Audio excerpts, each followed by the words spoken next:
Hello guys, आप लोगों का फिर मेरे यूट्यूब चैनल में स्वागत है। और जैसा कि आप इस समय मैं हिस्ट्री की वीडियो लगातार बना रहा हूं और मेरा जो आज कहते हैं वीडियो है उसमें मैं आप लोगों के लिए अशोक के बारे में बताऊंगा। सम्राट अशोक के जो शिलालेख थे उसमें क्या उसके द्वारा उल्लेखित किया गया था उस समय।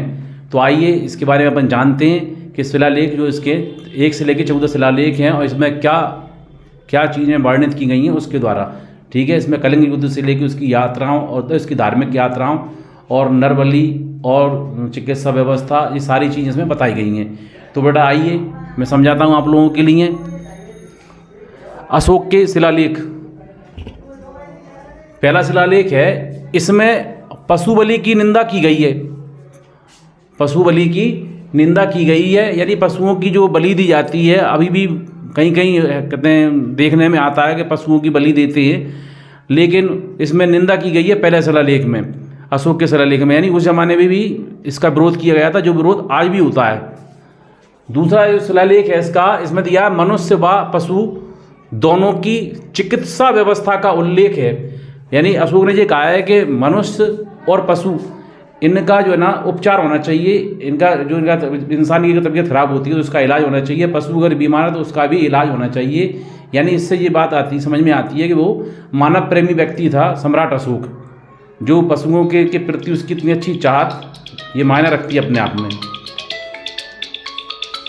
तीसरा शिलालेख, इसमें राजकीय अधिकारियों को यह आदेश दिया गया है कि वे हर 5वें वर्ष के उपरांत यानी 5 साल के बाद में दौरे पर जाएं। इसमें कुछ धार्मिक नियमों का भी उल्लेख है। यानी अशोक ने अपने जो उसके अधिकारी थे उनको उसके बारे में बताया उन्होंने कि आप ना हर 5 साल के अंतराल से राज्य की लोगों से जाके कंसल्ट करो, मिलो, उनकी समस्याएं सुनो।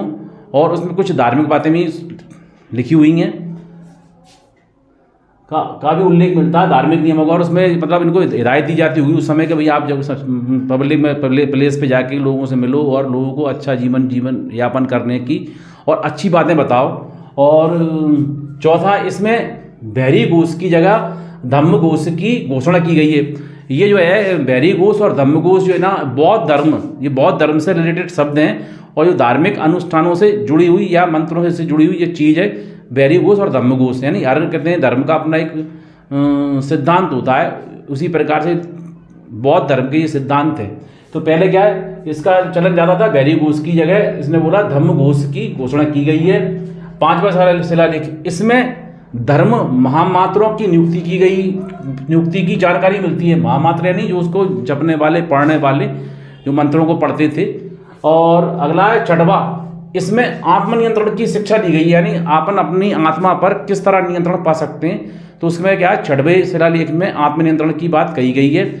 और इसके 14 शिलालेख हैं, इससे संबंधित जो है प्रश्न अक्सर पीएससी में आ जाते हैं कि उसके 14वें शिलालेख में क्या है, 13वें शिलालेख में क्या है, 8वें शिलालेख में क्या है। तो बेटा ये आपके बहुत काम की चीज़ है और आपको कहते हैं इस वीडियो में इंटरेस्ट लेना चाहिए और सुनना चाहिए कि अशोक के शिलालेखों में क्या क्या लिखा हुआ है।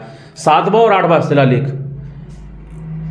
इनमें अशोक की तीर्थ यात्राओं का उल्लेख है। तीर्थ यात्रा यानी जो समय उसने तीर्थ यात्राओं पे गया था उसके बारे में उसने विवरण किया है कि मैं तीर्थ करने कहाँ कहाँ गया और उसने क्या कौन कौन से कहते हैं मंदिरों को देखा और कहाँ कहाँ क्या उसने पाया, ये सब चीज़ें उसमें उल्लेख है 7वें और 8वें शिलालेख में। 9वां शिलालेख, इसमें सच्ची भेंट तथा सच्चे शिष्टाचार यानी अच्छाई और चार यानी आचरण, अच्छे आचरण का उल्लेख भी किया गया इसमें। यानी इंसान का अच्छा आचरण होना चाहिए। और 10वां शिलालेख, इसमें अशोक ने आदेश दिया है कि राजा तथा उच्च अधिकारी हमेशा प्रजा के हित में सोचें। किसके हित में सोचें? प्रजा के हित में सोचें। तो इससे ये चीज़ भी समझ में आती है कि जो अशोक है ना न्यायप्रिय शासक रहा, न्यायप्रिय सम्राट था, तो उसकी सोच बहुत अच्छी थी। 11वां शिलालेख, इसमें धम्म की व्याख्या की गई है। व्याख्या नहीं, धम्म के बारे में बताया गया है। 12वां शिलालेख, इसमें स्त्री महामात्रों की नियुक्ति एवं सभी प्रकार के विचारों के सम्मान की बात कही, यानी इसमें स्त्री के सम्मान की बात भी कही गई है। तो इसका मतलब ये अशोक के हृदय में स्त्रियों को लेकर समानता का भाव था, इसलिए उसने कहा सब धार्मिक कार्यों में स्त्री को भी पुरुष के समान अधिकार प्राप्त होंगे। 12वां शिलालेख, 12वां तो हो गया बेटा। 13वां शिलालेख, इसमें कलिंग युद्ध का वर्णन एवं अशोक के हृदय परिवर्तन की बात कही गई है। इसी में यवन राजाओं के नामों का उल्लेख है जहां उसने धम्म प्रचारक भेजे। और 14वां सबसे लास्ट, अशोक ने जनता को धार्मिक जीवन बिताने के लिए प्रेरित किए। धार्मिक जीवन बिताने इसलिए प्रेरित किया कि जो इंसान जिस धर्म को मानता है और धर्म के अनुसार चलता है, वो इंसान ना गलत रास्ते पर नहीं चलता और उसका रास्ता ईमानदारी का होता है। धर्म जितने भी हैं दुनिया में, सारे धर्म जो है ना ईमानदारी का मैसेज देते हैं, संदेश देते हैं, जितने भी धर्म हैं। तो अशोक की जो नीति थी वो धार्मिक नीति थी और लोगों से भी उसने आह्वान किया था कि भाई आप धार्मिक नीति के अनुसार जीवन जियो। तो यानी अशोक का जो हृदय परिवर्तन होगा वो कलिंग से होगा। और इसी बीच में घटना भी घटी थी अशोक के संग में, जो मैंने पढ़ी थी कि उपतगुप्त नामक एक बौद्ध भिक्षु थे। तो सम्राट अशोक निकल रहे थे रास्ते से, उन्होंने कहा मैं सम्राट अशोक नमस्कार।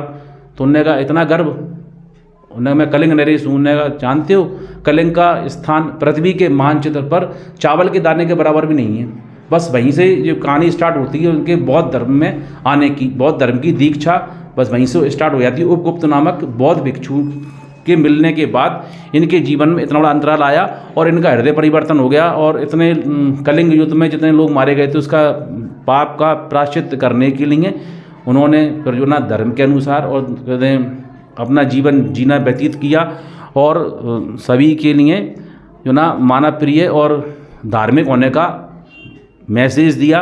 इसलिए हर इंसान की अपनी एक कहानी होती है। जो कहानी थी सम्राट अशोक की, जो भारतीय सम्राट थे और जिनका भारतीय इतिहास में बहुत बड़ा योगदान है और इनको जो ना इनके बिना इतिहास अधूरा है। और इसी को लेकर मैंने आज सम्राट अशोक के बारे में जो इसके शिलालेख थे उनमें क्या लिखा है ये सब मैंने आपको बताने की पूरी कोशिश की है।